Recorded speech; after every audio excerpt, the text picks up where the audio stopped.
Hello, babies, honeys, and ragtime gals. It is Utter Madness Issue 2. I'm Claire Napier. I will shortly be joined by Tegan O'Neill and, of course, Roger, the naughty little cat.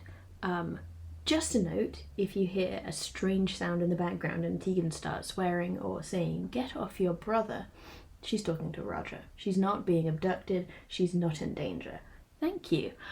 Today we are discussing Witchblade, or are we? Almost. It's Cyblade She, Battle for the Independence, a 1995 comic by a passel of creators you are very welcome to look up yourselves. I think we're going to have a good time, and I think you're going to have an even better one. Yes, let's all stick our heads into a boot and moo.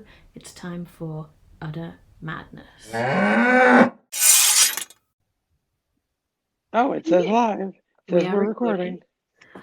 Right. All right, well, yeah, we're here to talk about Top Cow again. Issue 2, Witchblade, or rather, Cyblade / She, the Battle for the Independence, the first appearance of Witchblade. Now, I should probably point out, this really isn't going to be at all germane to what we're talking about, but there are actually two Cyblade She. There's a Cyblade She, which is the one that we're going to be talking about today because it's the first appearance of Witchblade. And then there was a second one, had nothing to do with Witchblade.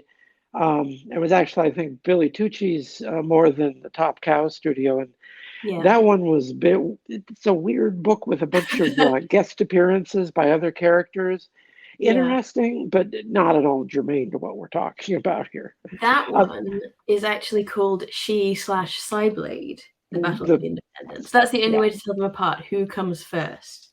And when I went looking for them, I forgot that there were two of them. I'm glad I didn't end up with the other one by accident. That's something that you really got to get used to as a Top Cow reader, like the idea of checking all possible formations of a title and not assuming that something that begins in a number 1 is going to end in a number 2. It's probably just going to end in a different number 1 of a slightly different title. Well, they are an Image studio. You can only change so much. And that, in fact, like the fact that they are an Image studio is why they were involved in Cyblade She, the Battle for the Independence, because like I don't think it was a charity comic or anything, but it was like a PR stunt comic, right? Like people making independent comics, like, hey, here we are, or something. You know what it was, and this is actually, if you want to seek into some of the research material I got here. Oh yes.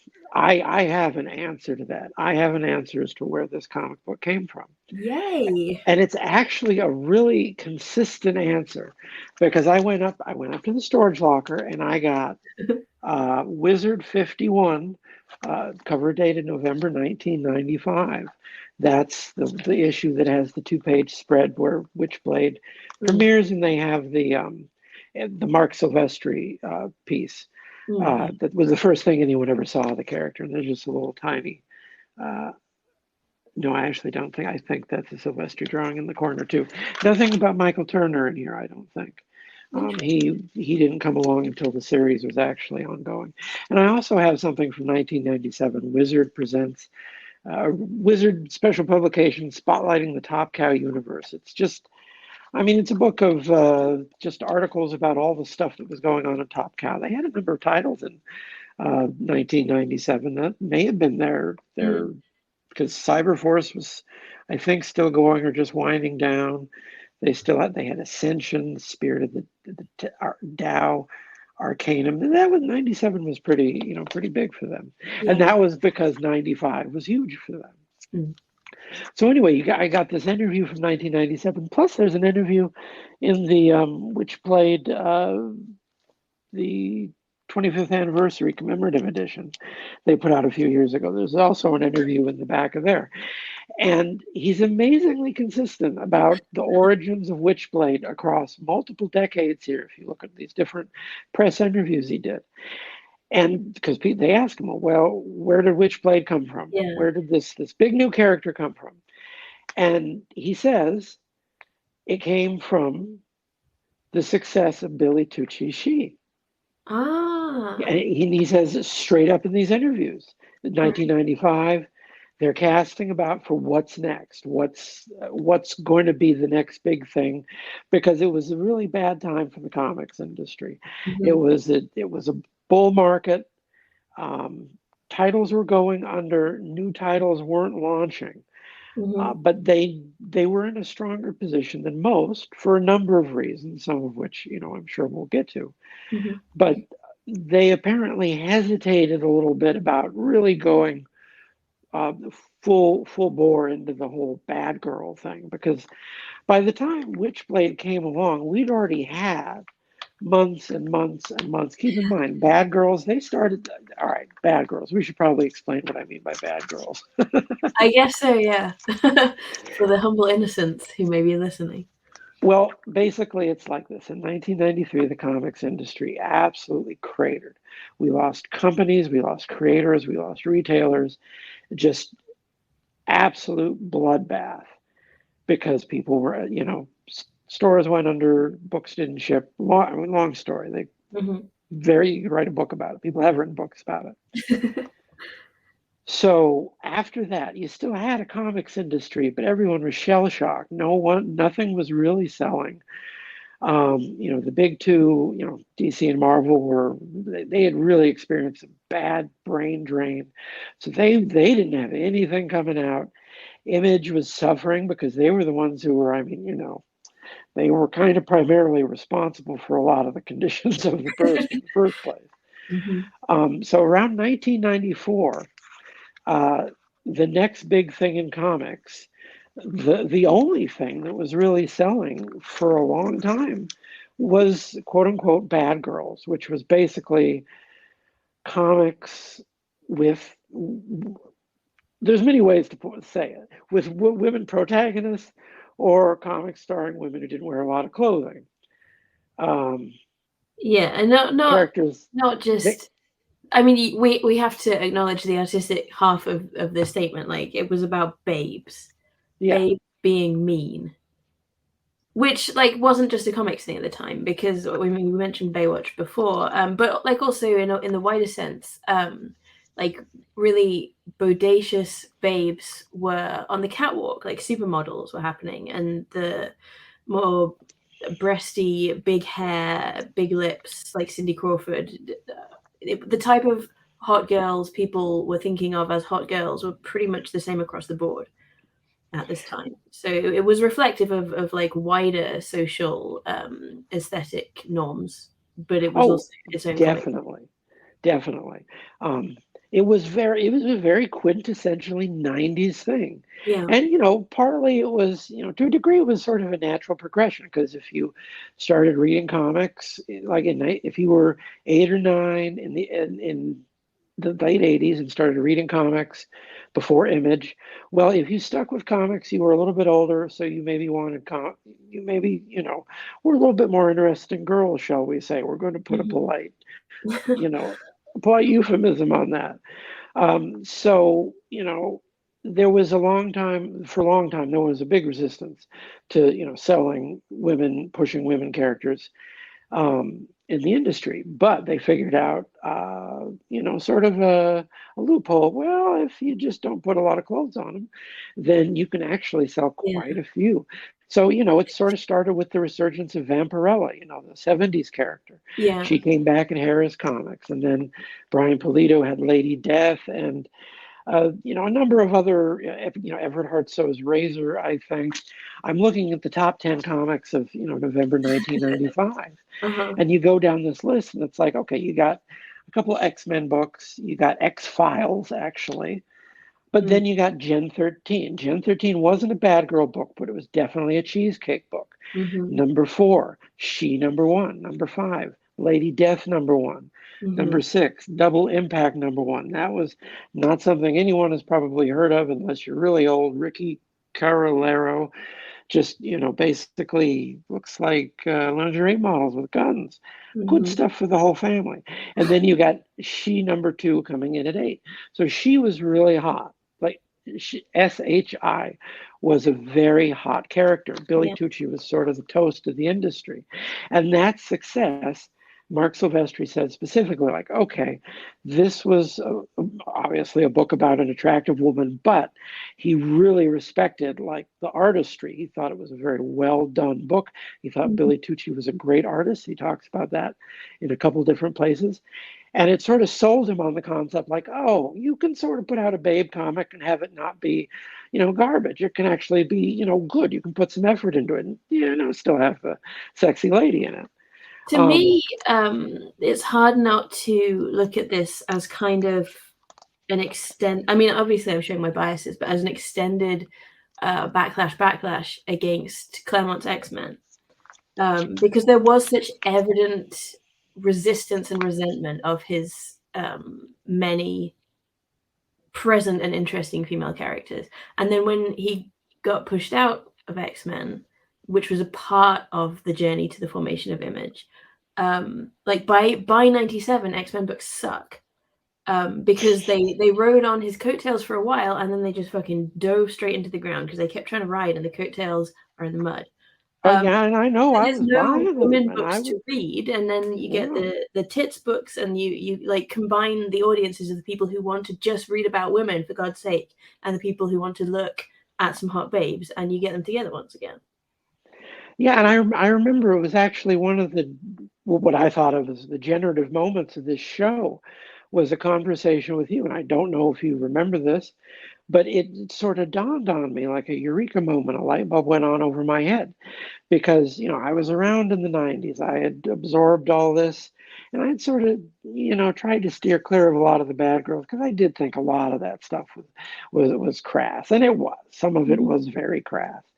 And I wanted to, I like cheesecake. I still like cheesecake art, but I wanted to distance myself from what seemed like just crass stuff with, very Mhm. little redeeming merit. And I sort of absorbed this, I guess, industry narrative after the fact, like, oh, Bad Girls. That was a dark episode.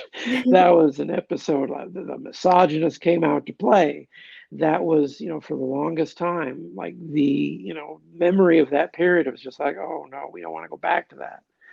And then I remember talking with you, and it hit me sort of like a freight train. Like, wait a minute, we've spent years like castigating this period for being crass, and like I say, some of it was, but for just being all around terrible when we're ignoring the fact, like, wait a minute, a lot of female readers entered the hobby Yeah. during this period in a way that like just is so obvious that you look at the demographics, it's staring you right there in your face, and yet no one's ever actually I haven't actually seen a lot of people connect it to that other data point, like, oh, in the mid 90s, they started putting out a lot of comics with female protagonists. Mhm.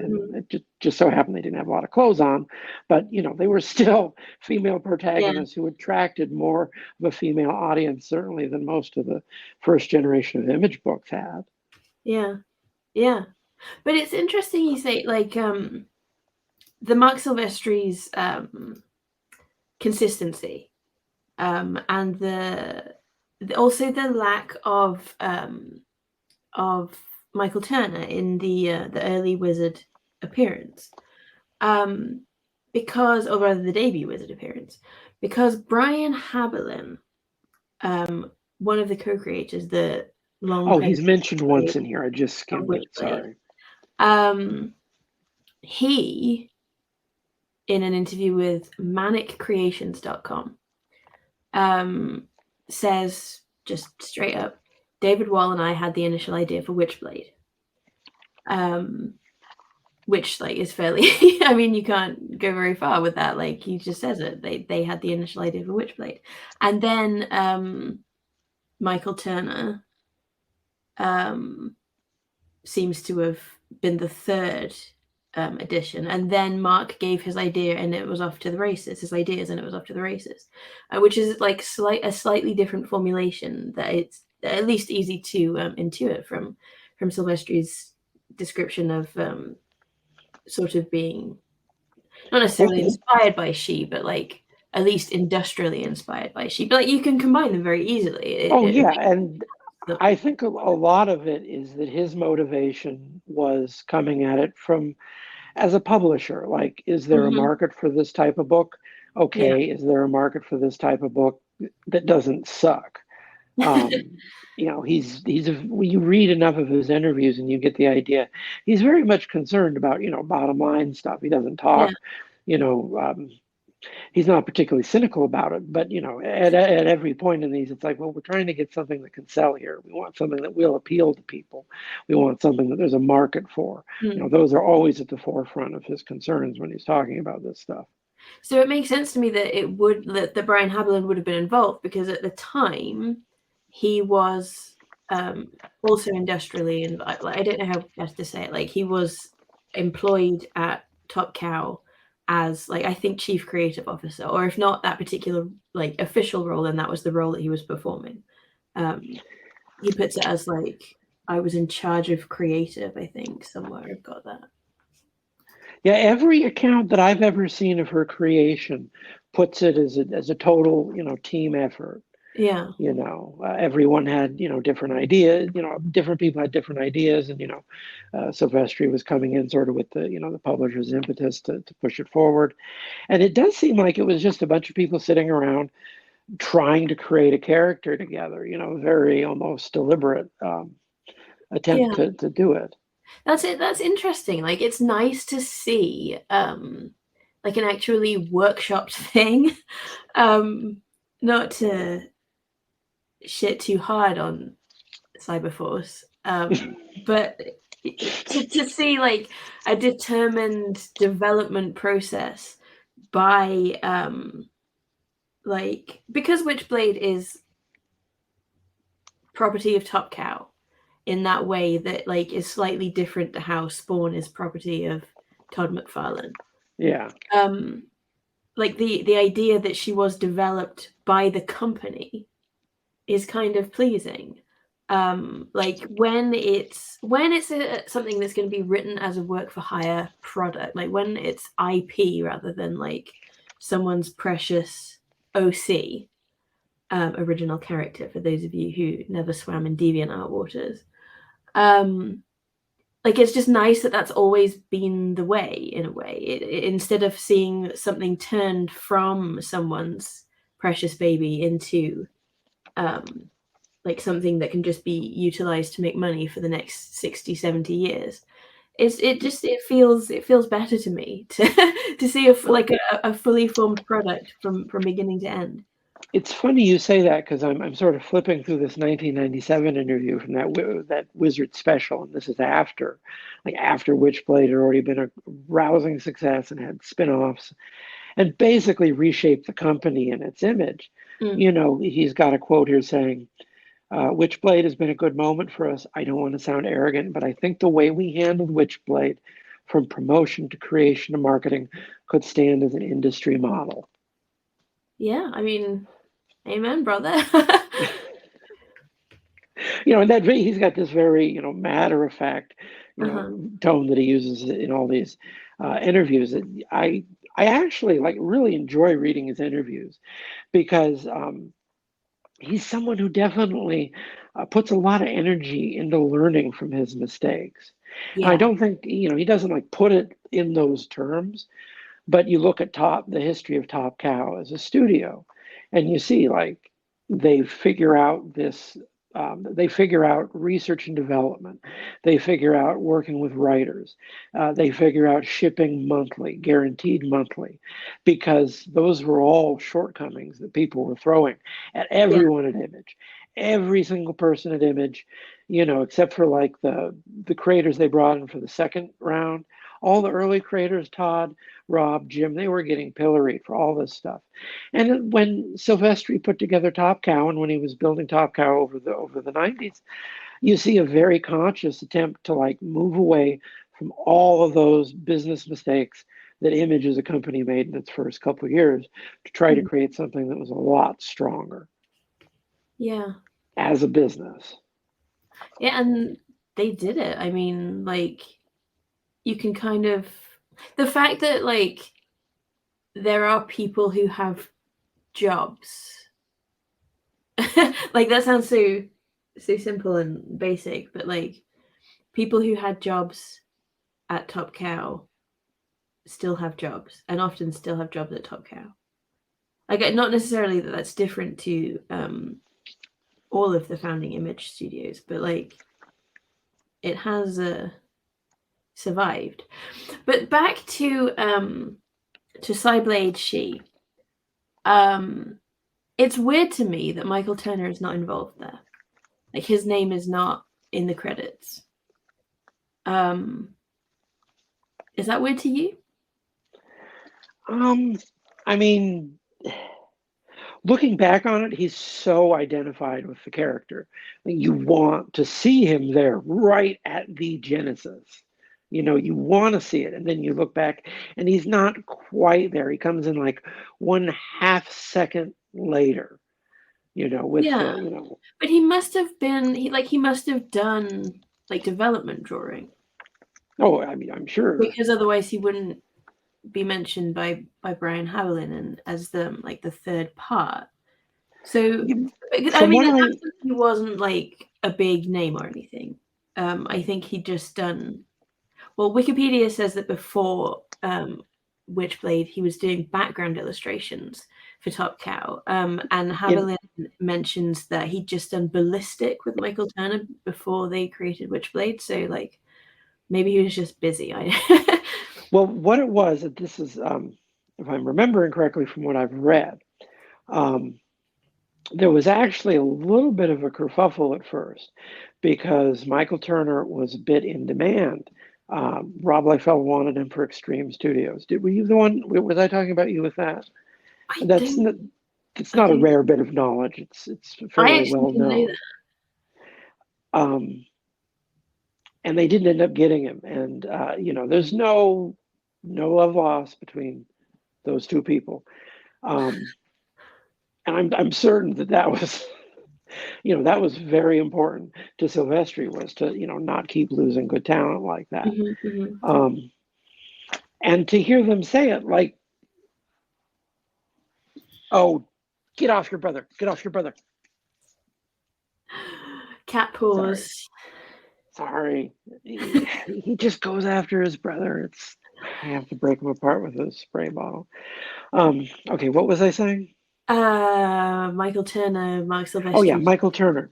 And they even say in here in a couple of places, like, he was raw when he started Witchblade. He maybe wasn't even ready for like a monthly in some respects, but his early drawings, his early work for the series was so enthusiastic and had so much energy put into it. They're like, we can't give this to anyone else. Once they saw him start to get going, and you can see that if you go back, and this is why that Ballistic series is actually kind of interesting for Michael Turner to look back and see. It's like 3 issues long. It's not much of a story. It's like with I'm forgetting Wetworks versus Vampires with one of the people from Cyberforce, and and you see over the course of those 3 issues, Michael Turner goes from someone who very obviously had not drawn very many comic books to someone who is capable of some pretty interesting stuff by just the end of those 3 issues. And sure enough, the first issue of Witchblade, it has some rough patches. There are some rough parts in the first few issues of the series where you can see like, okay, this is a guy who's very clearly learning on the job. But what he does is interesting enough that you are very, anxious to see him learn more. And, there's that sense of him getting, measurably, quantitatively better with each issue of that first, dozen so issue run, I'd say. The main difference, I would say, between Silvestri's Witchblade, which we see in Cyblade She, Silvestri is penciling with Anthony Wynne, whose work I don't really know. But it's something that is mentioned in that first interview. Wait, where are you talking about? Him inking? Penciling in Cyblade She.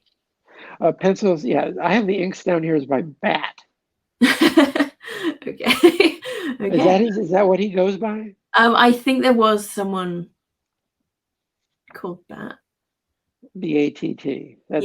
Because he was doing a lot of Bat was doing a lot of inks for Top Cow. I don't know if he was just working for Top Cow, but I know I saw the name in a few places. But the interview that the like introducing Witchblade thing that you have in Wizard, Yeah, it mentions something. Maybe you can read it in a second because I'll read it. Yeah. Sylvester's Witchblade in Cyblade She is much more literally like historical armor like than Turner's in Witchblade proper. Turner's is much more brambly Much and more what?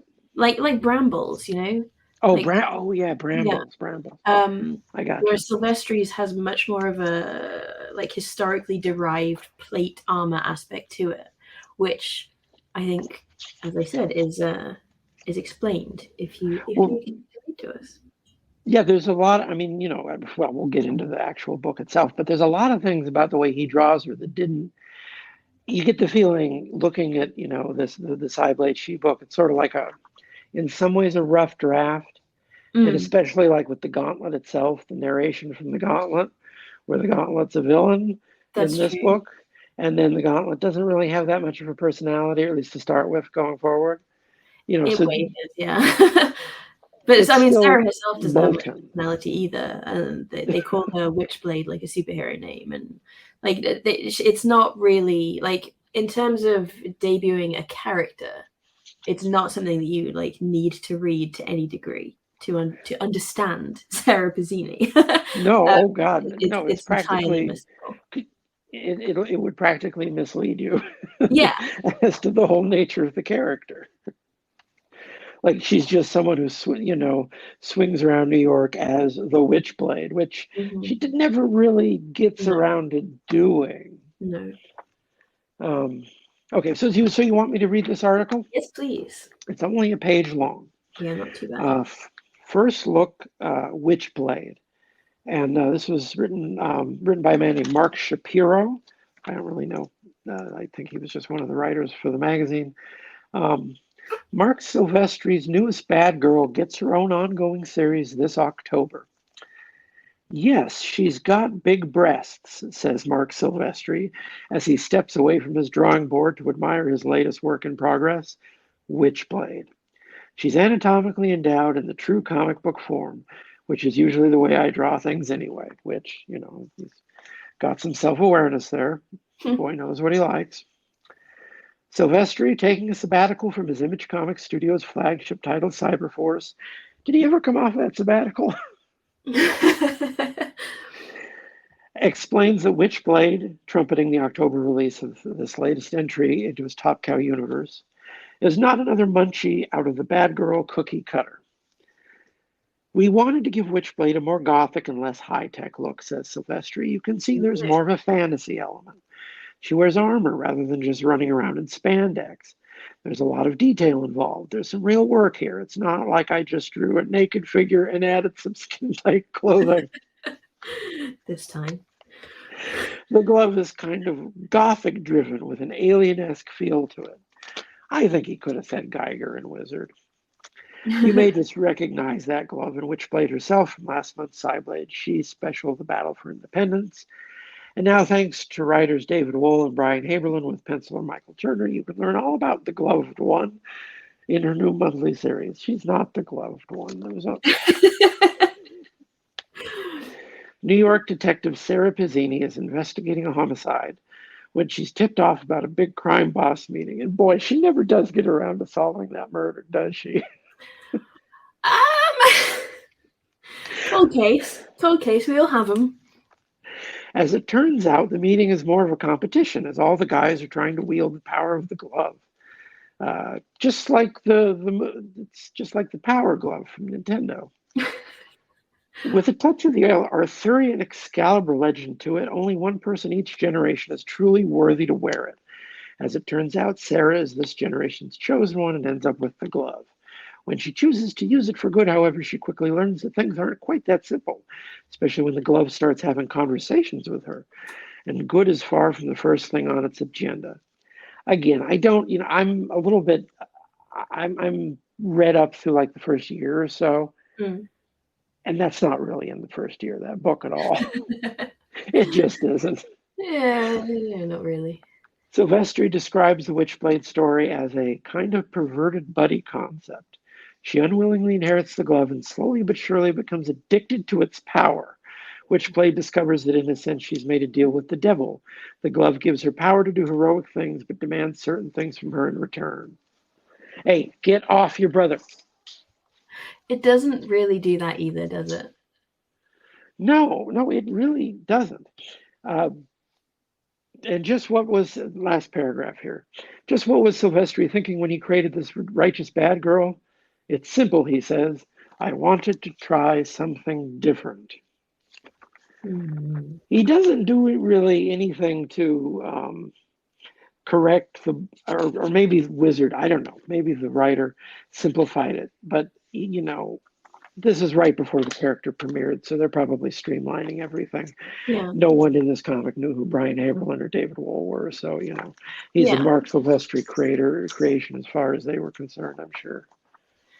I think it's interesting. Like the gothic intention there is so interesting to me because even though the like specifics of the plot intentions that you relayed for us do not come to fruition, Witchblade is a gothic property. It is a gothic book. And so is the darkness that spun off from it, and that's why it's successful and why it's interesting. But it's not so much in the like immediate visuals, like the armor plating that she has in Silvestri's vision and in Cyblade She, and in the way that he describes it, you would assume that she would be staying in a much more armored state. And I mean, they brought that back for the TV show, but we'll talk about that another time. I've never seen the show, so You're gonna that'll love be a it. new one. That'll It's be a new one for me. it's so fun, honestly. Don't get distracted. Don't get distracted. Yes, the way that Turner draws the blade, the gauntlet, not the glove, for goodness sake, is less traditional. Like it just doesn't call so immediately to the notion of a suit of armor. I don't think that most people would look at the thorny grab bikini and be like, oh yeah, like knights. Yeah, no, I don't get that. I don't get that the armor from him because her most vulnerable parts are exposed, so it's terrible armor. It Yes, just is. yes, it is. But the gothic stuff is reflected in the actual plot developments and the themes and the tensions and in fact actually the perverted buddy comedy idea comes back in as well, not in terms of Sarah and the Blade, but in terms of Sarah and all of her buddies are pervs, And all which for what? all of her buddies are perverts, which Yes. we alluded to briefly in our issue 0, and I'm sure we'll again as we go on. But the reason that this gothic stuff did actually come back in, I mean, partly I think David Wall tried to write in that direction, but primarily it's all about Christina again.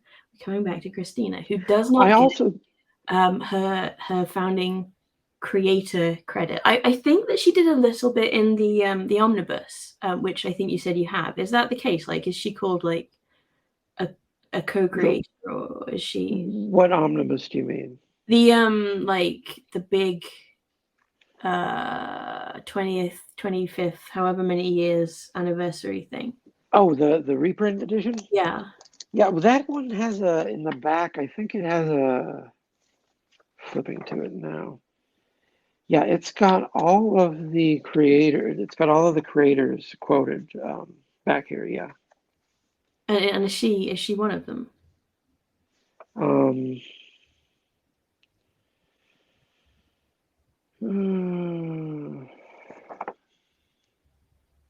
talking about.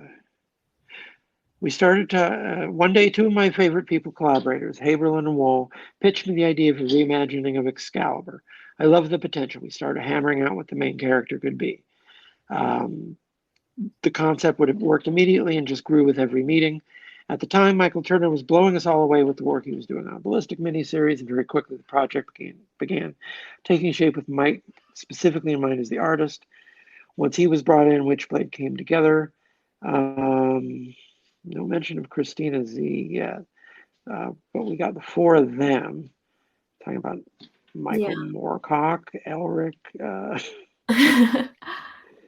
Well, It's I nice guess to know all these direct inspiration and references, though, like she because they was weren't originally necessarily said to me, but they like I see it now, like Excalibur and Morgoth and stuff. Yeah, like she that's was originally supposed to be a fireman oh named really? Sarah Lopez. And then they changed that because they figured out a detective would have more stories than a fireman. Because I think Joe Quesada knows that one. Okay, yeah. His Ash was actually one of the hot comics in 1995. Man, that was a long time ago. Yeah, she doesn't. They don't mention Christina Z. They bring her in at co-writer. Yeah. So I guess like pretty much after the moment of Genesis, they Yeah. bring her in I to think be that to co-write the book. I think that's such a shame. Like I know that history like technically has a literal progression and so on, but like there's always the conversation to be had. Like just for example, did Rob Liefeld really invent Deadpool? Like yes, he drew him, he made the design, but he wasn't the Deadpool that everyone thinks of as Deadpool until I don't someone want I don't developed want Rob to yell at me. I don't. it. I don't I'm have not any saying ill like will. remove Rob Liefeld from creatorship, but when we I know say what you mean. I know what you how mean. was Deadpool created, if it stops at Rob Liefeld, it's not really accurate to like the full scope of the thing. And But at in the same time, you've also seen like, when Fabian Nicieza is asserted as the co-creator of Deadpool, people are like, pull the other one. We know Rob created him. Like, no, there were two people's name, two people, one wrote and one drew. at But least, yeah. And in but the case of Witchblade, like yes, they had thought up the idea, and yes, they had published at least one issue, I think, before Christina was attached, but she didn't have a soul. Like we said, she's not recognizable from the introduction written by Wall and Haberlin and Silvestri, and and I Tegan. think this interview back here, I think, talks exactly about that because when Christina Z does come in, what does she start talking about? She's not talking about Excalibur or any of that stuff. She says she's talking about the character traits. I knew Yeah, immediately that she would be strong and vulnerable. I yeah, was never into the almighty and unbeatable character in books. I need some weakness in a character to find them relatable. Plus, it's simply more interesting. Sarah had the need to do good. She's sort of the voice of the healthy ethic. Okay. And Witchblade is the out of control part of her character. We can yeah, all relate to that. And again, duality or multifacetedness in humans is what differentiates us from animals. yeah.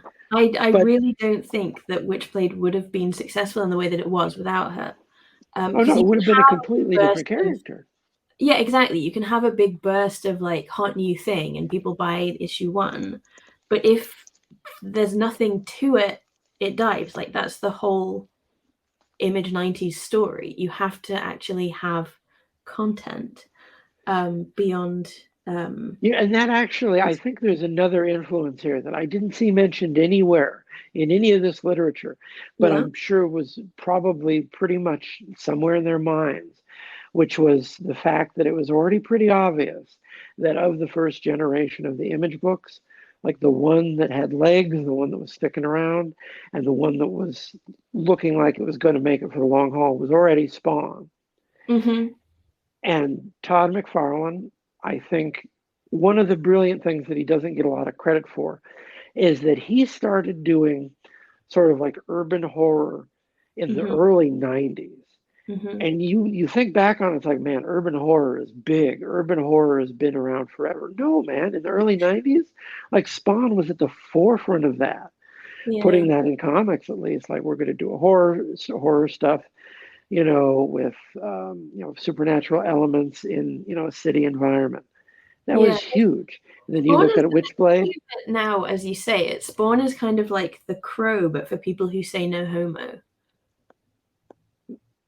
The what? The Crow. Oh, the Crow. For people who say Oh, the no homo. Crow. Yes, I had to think Like about what you were saying. like a Oh, the Crow. butch. Yes. Yeah. Well, this is a line that I've repeated a ton of times because I wrote it and I'm really proud of it. But what I figured, what it really struck me as is that Todd McFarlane found the precise demographic of people who like Pantera more than Metallica. And he figured out that if you narrow cast to those people, they will be the most loyal audience on the planet. Yeah, well, power to him. Yeah, it's true, and you see that, I think, in something like Witchblade and certainly the Darkness, where there's a lot of spawn in the Darkness. Yeah. You can definitely see okay, we're going for what works here. What do the people like? What has been proven to get them excited in their seats? Yeah. Well, we can't do chains. How about he's got all these old demon guys? Yeah, the Darkness is just Spawn, but put the sexy back in. It's a very nice rolling progression. Okay, so coming back to the idea of Top Cow as like an actual business that functions, does it say anything in that material about how Christina came into the mix? Oh, does it? That's a good question here, because the one that I was just looking at, the one from the 25th anniversary book, it just says David Wall says bringing in Christina Z as co-writer. They just sort of say that they did it. Right. And then I'm looking back here at the 1990. Sorry, I have all my research material laid out on my lap here. Well, I know the story directly from the mouth of Z. So well, then what are you waiting for? Well, I just want to be sure that I'm not piling up redundant information on excellent information. Okay. Well, I don't actually know, so you tell me. Okay. So it was David Wall. Props to him. Give him his flowers. He was actually taking a responsible approach to the creation of this female character. He met Christina online. They were in the same chat room or whatever it was. ICQ maybe, because it was the 90s. ICQ online. It gets me all nostalgic for the good old days. So they were the two naughty kids in whatever channel they were on.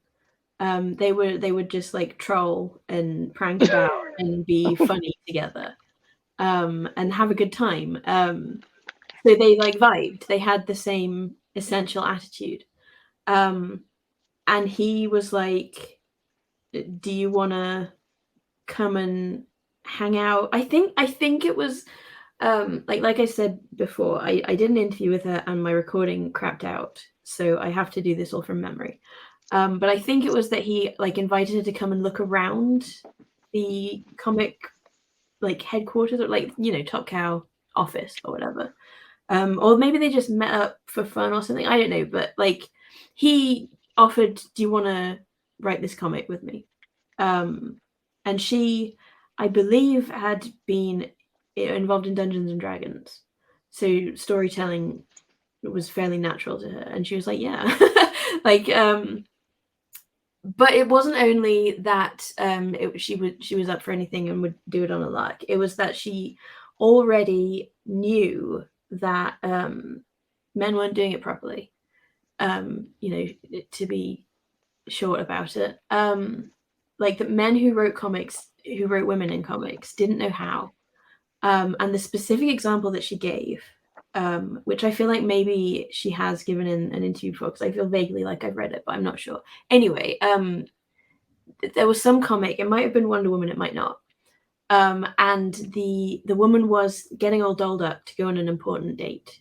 And her inner monologue was and I bought really good. I bought the expensive makeup. I'm wearing CoverGirl.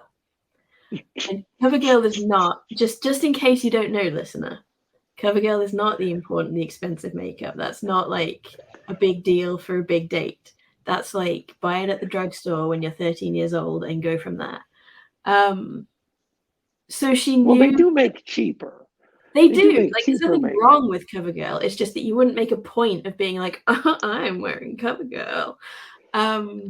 Unless you were doing like a YouTube, I wear drugstore makeup for a week thing, which people do. Anyway, they didn't in those days. The point was that like the full extent of the female experience was not being registered across the comic book stands, and Christina felt that she could do a little better, and she did. Yeah, he just said, "Do you want to do it?" And she was like, "Yes." So she did it, and I love that. But that's good editing. Like that's a good example of being an editor who knows what the product needs. Well done, David Wall. I respect that about you.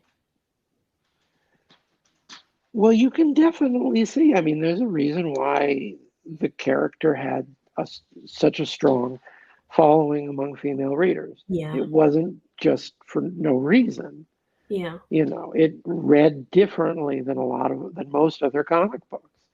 You know, it had a few similarities to X-Men in terms of the fact that it was a book that actually acknowledged women have interiority that influences their actions and decisions. Yeah. It really did reach back into the like the actual satisfying nature of Claremont's X-Men. It's horny, it's a bit kinky, it's like widely lived, but it doesn't look like an X-Men ripoff. You wouldn't know it was even related to, like, you wouldn't guess that Mark Silvestri had worked on X-Men if you just read Witchblade. I didn't. But it really is a success in the same vein. Which is like, it's so funny to me that I didn't notice, but it is. You pointed out last episode all of the image, or at least the image founders that worked with Claremont, which was that was Lee, that was Silvestri, and the others who didn't work with Claremont but who had been soaked in the X-Men for decades. Yeah. They all took things from the state of the art. Jim Lee took all the dense lore and character interactions, and Silvestri took, like you said, he took MILF. Well, there's nothing wrong with that. True. But evil is as evil does. And of course, once Sarah came along, we were talking about this. They never folded any of the Cyberforce stuff at all into the Witchblade. She didn't hang around with any of those characters or fight any of those villains ever. The interview that you read said something about the Top Cow universe, and I did think, like, well, that's not the case. It started a secondary Top Cow universe, really. Yeah. And I think, like, in the later run of Witchblade, I think Aphrodite 9 shows up, or one of the Aphrodite characters. But I think that's it. You know what? This is just something that suddenly occurred to me. We haven't actually explained what Witchblade is. Oh, well, that's a good place to start, I guess. It's funny because I want to what? Do you want to take a shot? Well, yeah, because the issue we're supposed to be talking about, the Cyblade she, that actually introduces the Witchblade in a very interesting way, because there's this 4-page backup. The 4-page backup that is told from the point of view of the Witchblade. And it sort of lays out a couple of the ideas of the Witchblade, but then it also lays out a couple things that are immediately dropped and never discussed again. So this the inner monologue of the Witchblade. I was born of chaos and order, far older than your kind. I was meant to be the hero's weapon. All right, we've already heard that. Only one in a generation could wear me in battle. All right. With me, one could fight 1,000, be an army unto ourselves. Excalibur, Sargon's blade, the spear of Longinus. Okay. All legends that came from me. My fire has changed your earth, touched your history. I am destiny. Now you get to the interesting thing is you get to see this little panoply of Witchblades past. There's a gunslinger Witchblade and a like a Red Sonja-ish character. Yeah. There's someone who looks like they're fighting vampires. For centuries, I Originally, was a weapon is born. for centuries I was a faithful slave to the mortals who wielded me, shaping myself to their will, using my power to shield them, protect them, bring them victory. But then came the revolution. On July 9th, 1940, at 3:30 p.m., I awoke. At 3:31 p.m., I rebelled. And the story that you're seeing here is actually a French resistance fighter who's, I think, destroyed by a Nazi tank because the Witchblade just stops working in the middle of a fight. Bummer. Action. Are you looking at this too? Do you have it open? No, I've only got a few pages on a major spoilers review. Oh, okay. Action without action. No more am I the one to serve. I am free. I am the reason for existence. Only one in a generation can be the vessel for my greatness. I shall guide them, lead them to the light, my light. So there's this internal monologue that is never really brought up again. Yeah. There is a kind of like essential push-pull duality of want, I suppose. Like you could say thematically it's continued, if you wanted to be generous. If you looked at all the promo materials, you would go in thinking that the book was going to be much more about the Witchblade itself. Yeah. And the Witchblade, once you actually get into reading the series, it doesn't really have that. It seems to have a mind of its own, but not actually a mind. It's a gauntlet. It's sort of looks like half like an armored gauntlet, only sort of like in a sci-fi fantasy-ish vein. It's got like claws and Jewels. metal like you say, brambly. Yeah. I'm trying to describe it here, and it's got some gems on it, some red gems, and you put your hand in there, and it just like encompasses your whole body in this well, we're going to say armor. We're being polite and saying armor, Yeah. even though it's not, that good of an armor. And it gives you all sorts of powers, and the story goes out of its way to not define what those powers are. Yeah.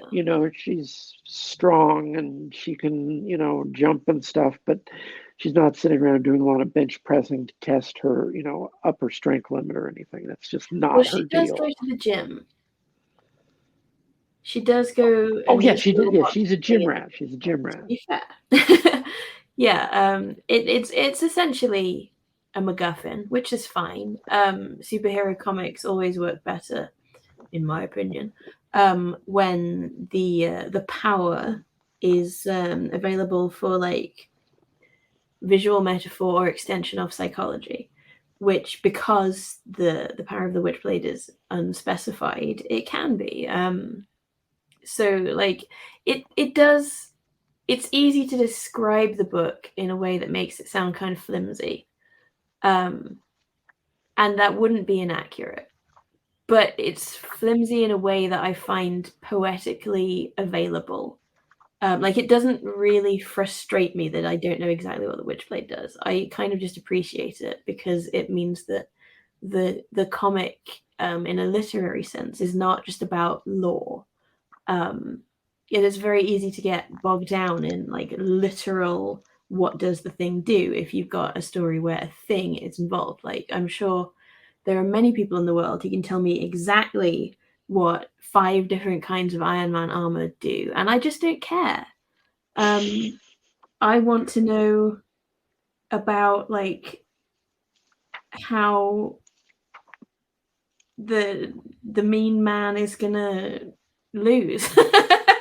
It's just not Well, something that's pretty much superhero comics in a nutshell. How's the mean man going to lose this one? Or how's the mean man going to win this one if we're with the mean man? Yeah, so the mean man in question, we start with Kenneth Irons, which Well, he's not in Cyblade he's She. not. None He's of not. those characters are Okay, in you're there. right. We should restrain ourselves. Cyblade she only. There is no mean man.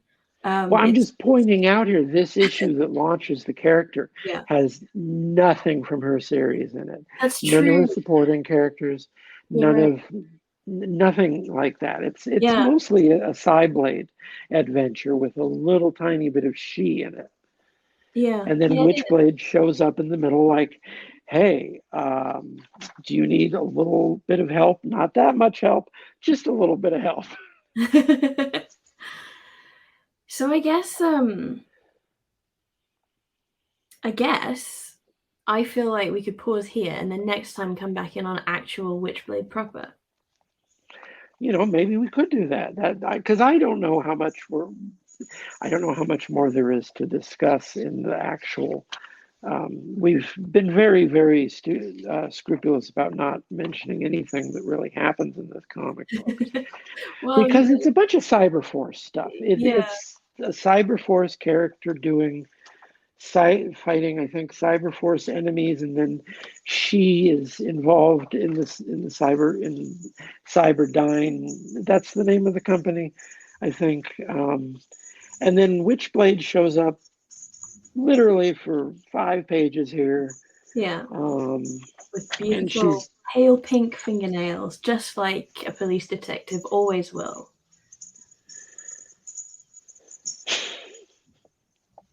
And of course, she looks totally different because in this book, she's made up to look like a superhero, like she decided to put on an ensemble, so to speak. And that is just never, ever anything she does in the regular book. Even later on, when she sort of like gets the hang of the Witchblade, she starts wearing just like black leotards. Mm-hmm. She's not dressing up like she's a warrior. No, you're right. Yeah, there's no one-legged leotards. We're not David Bowie. We're sensible, protective women. And there are even points where she goes later in the series where she goes into battle without the Witchblade. And she just dresses like in reasonable clothes for fighting people. Mm. It's a problem because she's not a dumb person, but her weapon makes dumb wardrobe choices for her. Yeah. If you hear a rattling in this background of this recording, Roger I finally found one toy for him that he likes to play with without me, and of course, but it's a little ball with a rattle inside it. So if you hear that in the back of the recording, that's Roger. Good old Roger. Good old Roger. Okay. We've covered the debut. We've covered the debut. And next time, she's everything and he's just Ken. Kenneth Irons, that is.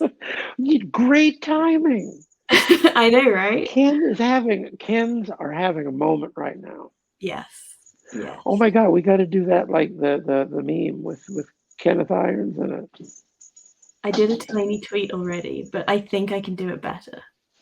You're right. Yeah, I'm having a blast. I hope the listeners are having a blast too, because this is really fun. This is a really fun conversation to have. It's very satisfying to put everything in order and register the fact that I've been interested in this silly nonsense in a genuine and serious way. I'm going back, and a lot of this I'm researching. Some of it's reading stuff for the first time in decades. But some of these books I never saw before because I didn't buy it in the '90s, and it's a hoot to go back and look and realize some of this stuff it holds up, and some of this stuff I think was ahead of its time even. And when we're talking about Witchblade next time, and we're talking about how it was a romance, set up like a gothic romance series at a time when no one else was doing that. Definitely ahead of its time. Yeah, for sure. Yeah, look forward to that, listener, next time. Okay.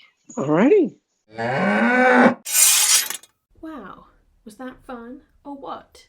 I think it was. I don't really remember because I'm recording this much later, but I'm pretty sure we will have all had a good time.